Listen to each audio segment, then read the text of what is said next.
আজকে ঘরে তৈরি করব দোকানের মতো জ্যাম বা জেলি। আর আজকের জেলিটা তৈরি করছি আমি জামের জেলি। এটা জাম দিয়ে তৈরি করছি, এটা কিন্তু খেতে অসম্ভব মজা হয়েছিল।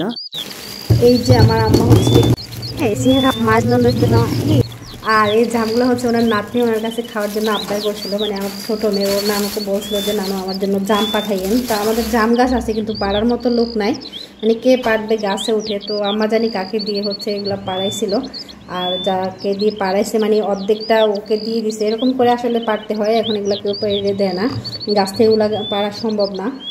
তো নিচে যেগুলো পড়ে যায় ওগুলো তো নষ্ট হয়ে যায়, ওগুলো ফেলে দিতে হয়, খাওয়া যায় না। এগুলো কিন্তু খুব সুন্দর আছে, কিন্তু হাতে হাতে করে পাইছে অনেকগুলো জাম। এই যে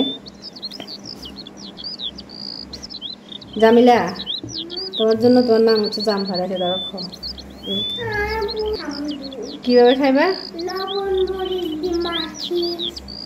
ওর নাকি অনেক শখ জাম খাওয়ার। বাজার কিনেগুলো খেতে আসলে তো স্বচ্ছতা লাগে না, এগুলো একদম ফ্রেশ একদম স্বচ্ছ। ওর নাকি লবণ মরিচ যেগুলো মেখে খাবে। লবণ মরিচ দিয়ে তো আর এতগুলো জাম খেয়ে শেষ করা যাবে না, এই জন্য আমি হচ্ছে আজকে জামগুলা নিয়েছি, এগুলো হচ্ছে জেলি তৈরি করবো। এখানে আমি 1 কেজির মতো জাম আজকে জেলি তৈরি করছি। প্রথমে আমি জামগুলা ধুয়ে নিচ্ছি। আপনারাও যদি মার পাঠানো কিছু পেয়েছেন সেই অনুভূতিটা নিশ্চয় বুঝবেন। আসুন এই মুহূর্তটা একসাথে শেয়ার করি। জামের জেলি বানানোর পুরো রেসিপিটাও থাকছে ভিডিওতে। সহজ আর ঘরোয়া স্টাইলে, ভালোবাসা মায়ের, রান্না আমার, স্মৃতি আমাদের। আসুন রেসিপিটা শুরু করি। জামগুলা খুব সুন্দরভাবে ধুয়ে নিয়েছে, এখন হচ্ছে একটা পাতিল এগুলা বসিয়ে দিয়েছি। আর আমি পানি দিয়েছি, পানিটা হচ্ছে জাম যে লেভেলে দেব, জামের গায়ে গায়ে আমি পানিটা দিয়ে খুব ভালোভাবে জামটা হচ্ছে আমি ফুটিয়ে নিয়েছি, মানে হচ্ছে আমি জামটা সেদ্ধ করে নেব।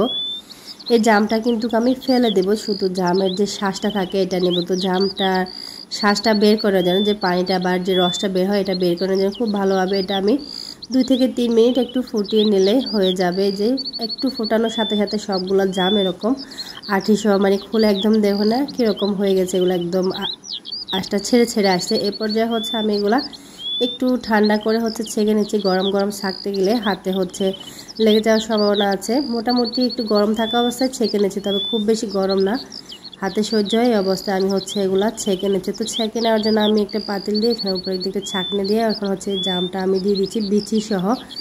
জামগুলা কিন্তু বিচিতে খুলে খুলে আসছে। জামটা কিন্তু খাওয়ার সময় একটু হালকা কষ, হালকা একটু মিষ্টি, হালকা টক ফ্লেভারের আছিল। কিন্তু আমি যখন জামটা সেদ্ধ করে এই পর্যায়ে একটু জামের রস মুখে দিয়ে দেখলাম, এটা এত ভালো লাগছিল, মানে একটু টক টক ফ্লেভারে অন্যরকম একটা ভালো কাজ করেছে। আর যখন জেলিটা আমি তৈরি করেছিলাম, একটা টক মিষ্টির সাথে একটা জামের ফ্লেভার আর সুন্দর একটা কালার, অসম্ভব ভালো লেগেছিলো। তো আমি খুব ভালোভাবে হচ্ছে ছেঁকে এর কিন্তু এই যে আঠিয়ের বিচি যে পাল্পগুলো আছে সেগুলো পেরে দিয়ে রসটা নিয়ে নিয়েছি। এখন এখানে আমি দিয়ে দিচ্ছি 2 কাপ চিনি।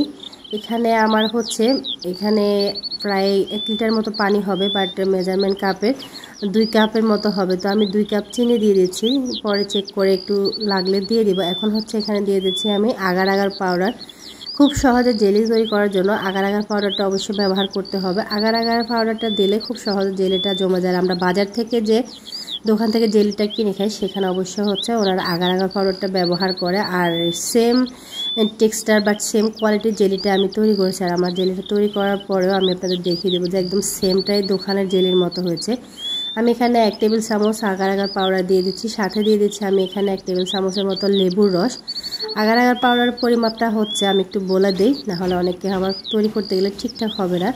প্রতি 250 গ্রাম পানিতে 1 চা চামচ, 500 লিটার মানে 500 গ্রাম পানিতে হচ্ছে 1 টেবিল চামচ, বাট 1 লিটার পানিতে 4 চা চামচ পরিমাণ দিলে হয়। আমার এখানে চিনিটা আমি একটু চেক করে নিয়েছি, কম হয়েছে, তো আমি আরও 1 কাপ চিনি দিয়ে দিচ্ছি। খুব বেশি মিষ্টি দিলে ভালো লাগবে না, তবে মুখের যে স্বাদ আছে স্বাদ অনুযায়ী মানে একটা টেস্টটা পারফেক্টলি মনে হয় একটু টক মিষ্টি স্বাদের, সেরকম একটু মিষ্টির স্বাদ তো অবশ্যই লাগবে। তো সেই অনুযায়ী আমি হচ্ছে মিষ্টিটা চেক করে নিয়েছি। এখন হচ্ছে এটা আমি চুলায় হচ্ছে 2-1 মিনিট একটু জাল করে নিয়েছি।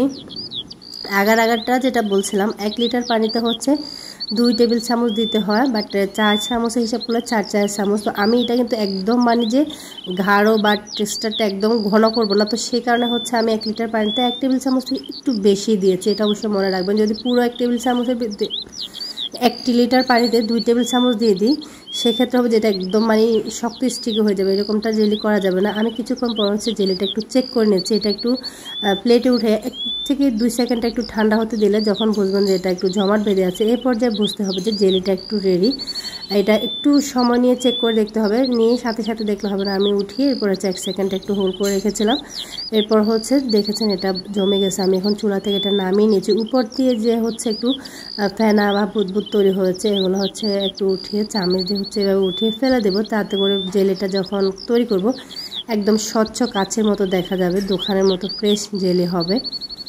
এখন হচ্ছে এটা আমি গরম গরম থাকা অবস্থায় একটা জেলি যে বাজার থেকে কিনি সেই জারে হচ্ছে এটা ট্রান্সফার করে নিচ্ছে। আপনারা আপনাদের পছন্দ অনুযায়ী যে কোনো কাছের জারে নিয়ে নিতে পারেন। এটা যে কোনোভাবে এটা হচ্ছে রেখে দিলে এটা কিছুক্ষণ পর ঠান্ডা হয়ে গেলে কিন্তু এটা জমে যাবে। এখানে আমার উপর থেকে যে প্যানাটা বসেছে আমি এটা উঠিয়ে খুব সুন্দরভাবে ফেলে দিয়েছি যাতে এটা সুন্দর স্বচ্ছ দেখা যায়।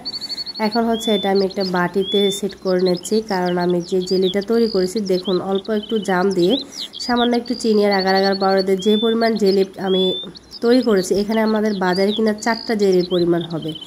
একটা বয়ম জেলি বিক্রি হয় 250 থেকে 300 টাকা, 4টা বয়ম যদি হয় তাহলে আমার মনে হয় 1000 থেকে 1200 টাকার জেলি আমি তৈরি করেছি। এটা দেখুন জমে গেছে, কিন্তু একদম আমি যে আগার আগার পাউডারটা অনেক বেশি দিলে যেটা একদম টাইট মানে একদম ফিটিংস, বাট এটা হচ্ছে যেটা একদম বেশি শক্ত বেশি ড্রাই হয়ে যায়। তো আমার এটা কিন্তু ওইরকম না, মানে হাত দিয়ে চাপলে এটা একদম সফট আর হচ্ছে যে কি এমনি কিন্তু জমে গেছে, কিন্তু এটা শক্ত হবে না একদম। এই যে আমি একটু উঠিয়ে দেখিয়ে দিচ্ছি, দেখুন এই যে দোকানের জেলিগুলো আমরা কিনি দেখবেন এই জেলিগুলো সেম কিন্তু এই কোয়ালিটির হয়। আমি কিন্তু আপনাদের বোঝার জন্য সঠিক আগার আগার পাউডার পরিমাণটা একদম সঠিকভাবে বলে দিচ্ছি। তারপর যদি কারো বুঝতে হয় সুবিধা হয়, বাট চাইলে আমাকে কমেন্ট বক্সে কমেন্ট করতে পারেন বা ইনবক্সে মেসেজ করতে পারেন।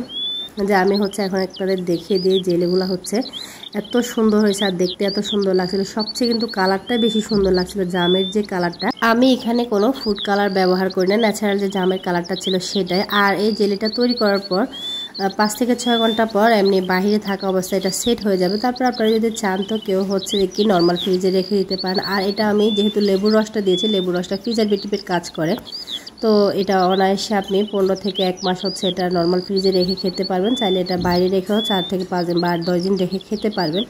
আমার হিসাবে হচ্ছে এটা আমরা তো ঘরে তৈরি করছি, অত বেশি প্রিজারভেটিভ ব্যবহার করি নাই, তো যার কারণে হচ্ছে যদি বেশি দিন রাখতে চান 1 মাসের মতো রাখতে চান তো সেক্ষেত্রে অবশ্য নর্মাল ফ্রিজে রাখবেন। আর 2-4 দিন রাখলে নর্মালি হচ্ছে বাইরে রেখে আপনি টেবিলে খাবার টেবিলের উপর সকালবেলা এরকম এই যে বেডের সাথে খুব সহজে আরামে এটা কিন্তু উপভোগ করে নিতে পারেন। আমি হচ্ছে জেলিটা আজ থেকে 4 থেকে 5 দিন আগে হচ্ছে তৈরি করেছিলাম। তো আজকে সকালবেলা হচ্ছে আমি জেলি আর হচ্ছে ব্রেড দিয়ে সকালের নাস্তাটা করে নিয়ে বয়েস দিতে আসছি। যেহেতু ঘরেই তৈরি করছি তো আমি একটু বেশি করে জেলিটা দিয়ে হচ্ছে ব্রেডটা খেয়ে নিচ্ছিলাম। আসলে বাজার থেকে যখন কিনি তখন খেতেও স্বাচ্ছন্দ্য লাগে না, আর অল্প একটু খেলে মনে হয় আর খাওয়ার ইচ্ছে জাগে না।